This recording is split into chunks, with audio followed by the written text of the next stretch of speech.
Everyone, आप लोगों का स्वागत है मेरे एक और वीडियो में। आज का जो टॉपिक होने वाला है वो होने वाला है 70 BPSC PT biology set number 19, जिसमें हम सब चैप्टर नंबर 9 पढ़ रहे थे। चैप्टर नंबर 9 शुरू किए थे जिसका नाम था पादप उत्तक, और पादप उत्तक में हम सब पहला भाग देख लिए थे जिसका नाम था विभाज्य उत्तक।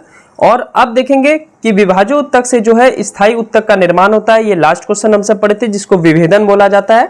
आप सब अगर पिछला वीडियो नहीं देखे तो पहले उसको देख लें, उसके बाद आगे देखेंगे ताकि आपको समझ में आए। सेट 1 से आप सबको देखना है, ठीक है, यानी कि 20 से कहीं से देख लेंगे तब आपको बायोलॉजी बिल्कुल भी समझ में नहीं आएगा। आप सेट नंबर 1 से शुरू करें, आराम से करें, अभी भी बीपीएससी में टाइम है तो आराम से आप देख सकते हैं। 10 से 12 मिनट का वीडियो होता है, ज्यादा लंबा वीडियो तो होता नहीं है, तो आप आराम से इसको पढ़ेंगे और सारा क्वेश्चन आपका बनेगा, ठीक है। चलिए, चैनल पे नए हैं तो चैनल को जरूर सब्सक्राइब कर लेंगे। इसका अगर आपको पीडीएफ चाहिए तो टेलीग्राम चैनल का लिंक मैं डिस्क्रिप्शन में दे दिया हूं, जल्दी से ज्वाइन कर लें और वहां से आप पीडीएफ पा सकते हैं। चलिए, इस वाले चैप्टर में हम सब पादप उत्तक का एक भाग था स्थायी उत्तक, पिछले वीडियो में हम सब देखे थे। अब स्थायी उत्तक में दो प्रकार के उत्तक होते हैं। स्थायी उत्तक जो है ये दो प्रकार का होता है, एक हो गया सरल उत्तक, एक हो गया जटिल उत्तक। तो सरल उत्तक के जितने भी प्रकार होते हैं वो हम सब इस वाले वीडियो में डिस्कस करेंगे। और सेट नंबर 20 में जटिल उत्तक के जो दो भाग होते हैं जिसमें जाइलम और फ्लोएम होता है, तो जाइलम और फ्लोएम के बारे में हम सब अगले वीडियो में पढ़ेंगे, तब आप सबका पादप उत्तक समाप्त हो जाएगा। चलिए, स्थायी उत्तक ये विभाज्य उत्तक के बने होते हैं। विभाज्य उत्तक के कब बने होते हैं? तो जब विभाज्य उत्तक कोशिका विभाजन करना छोड़ दे, ठीक है, किसी पेड़ का जो है वो हाइट बढ़ना फिक्स हो जाए या फिर उसका फैलाव फिक्स हो जाए, तब जो है विभाज्य उत्तक जो है वो स्थायी उत्तक में बदल जाता है, जिसको हम सब बोलते हैं विभेदन।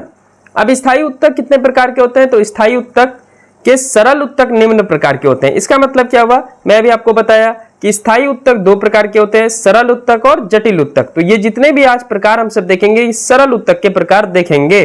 चलिए, पहला नंबर पेरेनकाइमा। पेरेनकाइमा क्या करता है? ये मूल पैकिंग उत्तक है। ये जो है पैकिंग करता है, कवर करता है, ठीक है। आप देखते होंगे कि फेड़ जो रहता है, पेड़ का जो फेड़ होता है वो कवर रहता है कोशिका भित्ति से, तो पेरेनकाइमा करता है। इसमें पतली कोशिका भित्ति होती है और यह जीवित कोशिका होता है, इसको आप याद रखेंगे। इसमें अंतर कोशिकाएं स्थान बहुत अधिक होती है और ये स्टैटिक होता है, मतलब फिक्स होता है, स्थिर होता है, ठीक है। शिथिल मतलब हो गया स्टैटिक्स, फिक्स, ठीक है। फिक्स जीके पढ़ते हैं आप सब, तो स्टैटिक्स जीके पढ़ते हैं तो वही हो गया, स्टैटिक हो जाता है। तो पेरेनकाइमा का मतलब क्या हो गया? ये इसका मूल रूप से काम है, मूल पैकिंग उत्तक है ये, और इसमें पतली कोशिका भित्ति पाई जाती है और ये जीवित कोशिका है तथा इसमें अंतर कोशिकीय स्थान बहुत अधिक होता है और ये शिथिल होता है, यानी स्टैटिक होता है, फिक्स होता है, ठीक है। तो पेरेनकाइमा से निकला एरेनकाइमा। अब ये एरेनकाइमा क्या होता है? तो एरेनकाइमा या पेरेनकाइमा है। सबसे पहला बात आपको समझ में आ गया, ये जलीय पादपों में होता है, मतलब जो वैसा पादप वैसा पौधा जो कि पानी में रहता है, जहाँ पे बहुत सारा दलदली क्षेत्र हो या नमी क्षेत्र हो वहां पे पाया जाता है जो, तो वो हो जाता है एरेनकाइमा। यदि पेरेनकाइमा में वायु गुहिकाएं पाई जाती है, मतलब इसमें वायु गुहिकाएं पाई जाती है, हवा आने जाने का रास्ता होता है और यह स्पंजी होता है, ठीक है, यह स्पंजी हो जाता है तथा जलीय पादपों को जल के ऊपर गति करने में सहायक करता है, ठीक है। तो जलीय पादपों को जल के ऊपर गति करने में सहायक करता है, जैसे कि जलकुंभी। जलकुंभी आप सब देखे होंगे, पानी में पाया जाता है और ये तैरता रहता है, मतलब ये फ्लोट होते रहता है पानी के ऊपर और बहुत सारे संख्या में हो जाता है, मतलब तुरंत। और इसका जो प्रजनन होता है जलकुंभी का, ये एक दूसरे से फ्लोट करने की ही वजह से होता है, मतलब पानी में जो घूमता है इसी वजह से होता है। तो जलकुंभी इसका उदाहरण है एरेनकाइमा का।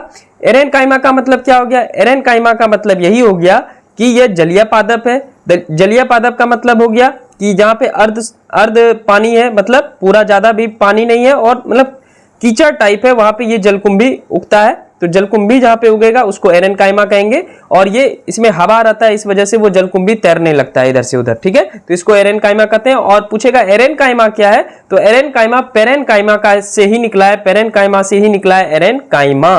तो दोनों बात एक ही है, बस दोनों का काम थोड़ा थोड़ा अलग है, ठीक है। चलिए, बढ़ते हैं अगले टॉपिक की ओर।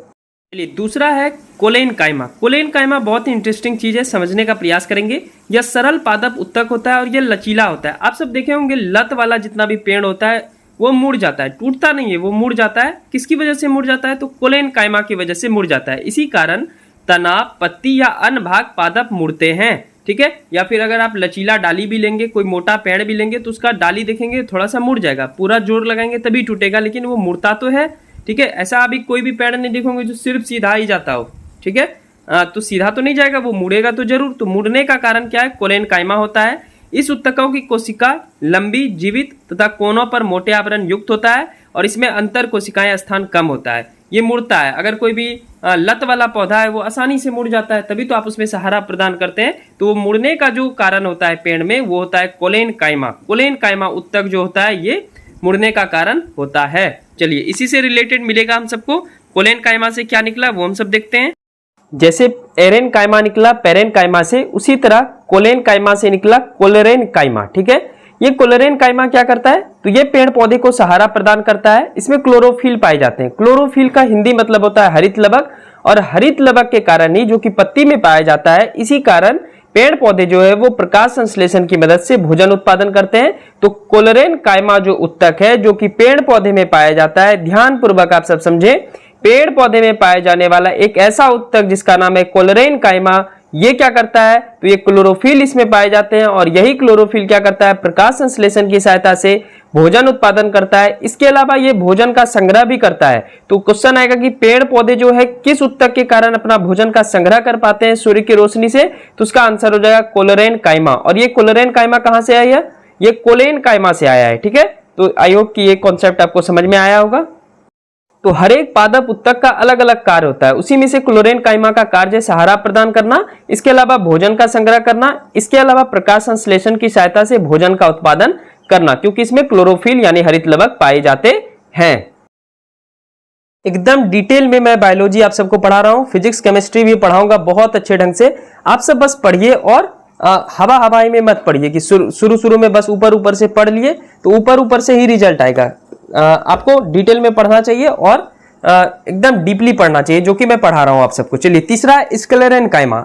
अब ये स्क्लेरेनकाइमा उत्तक क्या करता है, तो ये पेड़ पौधे को कठोर और तन्य बनाता है। ठीक है, नारियल का भूसी जैसे हुआ, नारियल का झाड़ हुआ, पौधे की छाल, सुपारी का ऊपरी कवर। आप नारियल का भूसी का मतलब जो नारियल पका हुआ रहता है उसको आप हाथ से नहीं निकाल पाएंगे, उसके लिए काफी कुछ हथियार की आवश्यकता होगी। ठीक है, तो कितना स्ट्रांग रहता है, तो ये इस वजह से स्ट्रांग रहता है। नारियल जो रहता है, छिलका नारियल का, वो किस वजह से स्ट्रांग रहता है, तो स्क्लेरेनकाइमा उत्तक की वजह से वो मजबूत रहता है। इवन पीपल का छाल, कच्चा छाल तो निकलेगा ही नहीं, नीम का छाल निकलेगा ही नहीं।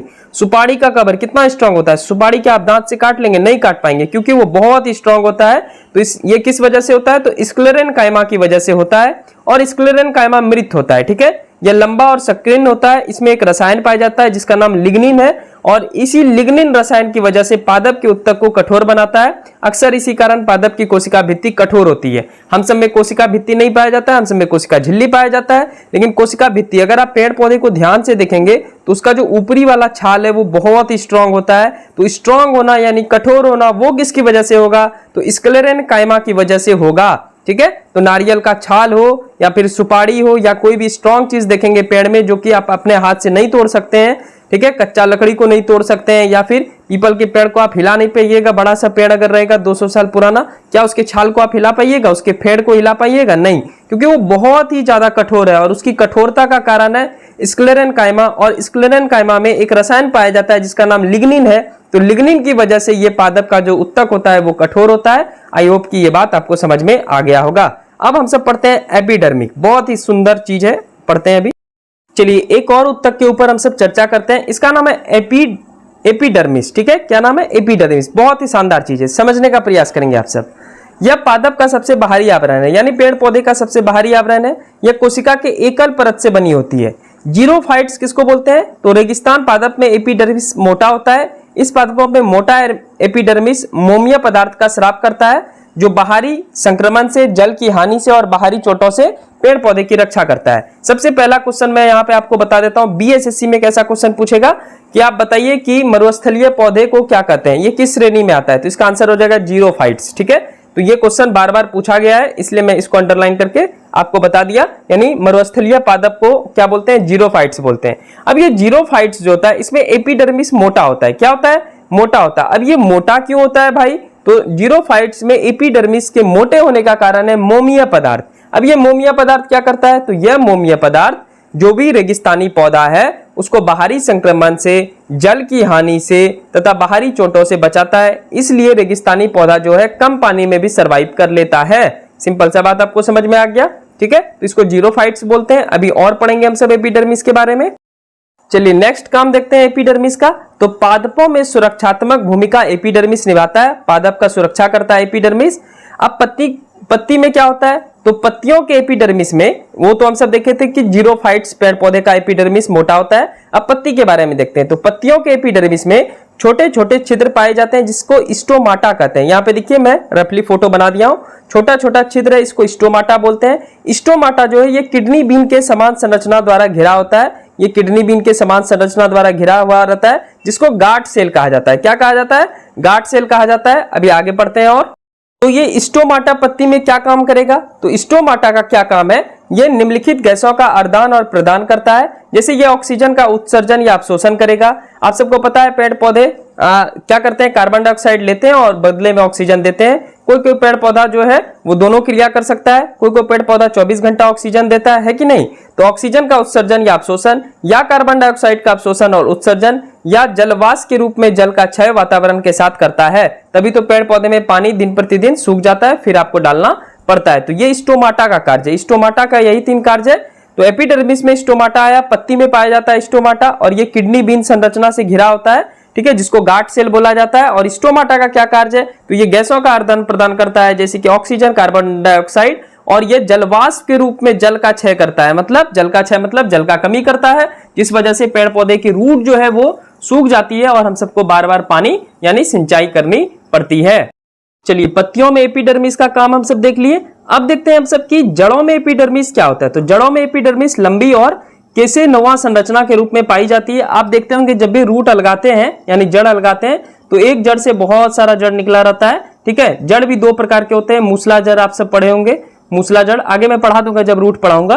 तो जल में एपिडर्मिस क्या काम करता है, तो यह जल अवशोषण के लिए क्षेत्र लंबी होती है और यह जल अवशोषण के क्षेत्रफल को बढ़ाने की मुख्य भूमिका निभाती है।